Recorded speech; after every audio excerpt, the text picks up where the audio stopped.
القارعة ما القارعة وما أدراك ما القارعة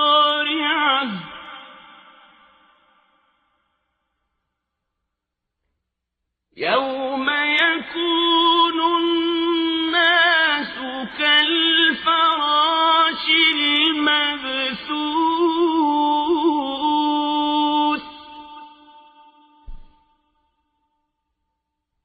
وتكون الجبال كالعهن المنفوش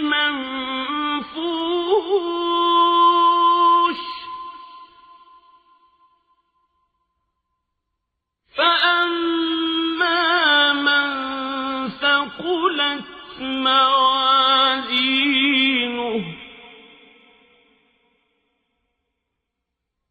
فهو في عيشة راضية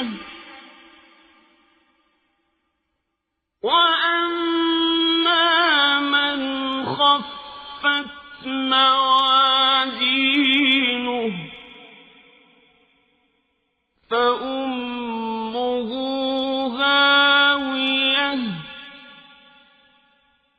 وما أدراك ما هي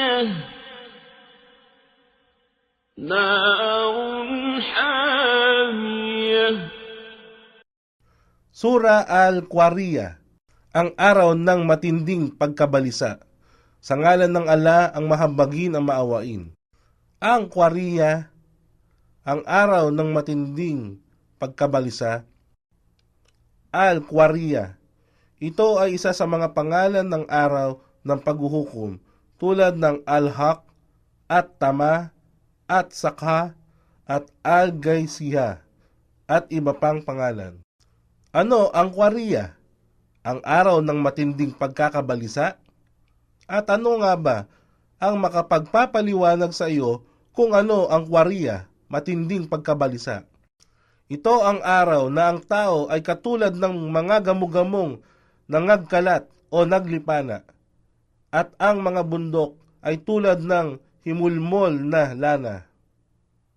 Kaya't sino mang matagpuan ang timbang ng kabutihan ay mabigat. Magkakaroon siya ng buhay na kasiyasiya sa paraiso. Ngunit sino mang matagpuan ang timbang ng kabutihan ay magaang. Ang kanyang kanlungan ay ang Hawiyah. Hawiyah, isa sa mga pangalan ng apoy ng impyerno. At ano nga ba ang makapagpapaliwanag sa iyo kung ano pa ito? Ito ang apoy ng Hamiyah, nagbabaga sa labis nitong init. Hamiyah, ito ay apoy na nagbabaga sa labis nitong init. Ayon kay Bukhari at Muslim, si Abu Hurairah ay nagsalaysay na sinabi ng sugo ng Allah, ang apoy na pinaninigas ng anak ni Adan ay isa lamang bahagi sa 70 bahagi ng apoy sa impyerno. Si Imam Ahmad ay nagtala mula kay Abu Hurairah na sinabi ng propeta, katotohanan, ang taong makatatanggap ng pinakamagaang parusa ng apoy ng impyerno ay yaong tao na mayroong 2 kasuotang pangpaa na nagiging sanhi ng pagkulo ng kanyang utak. Ahmad, versikulo 2, kapitulo 432, at versikulo 3, kapitulo 313.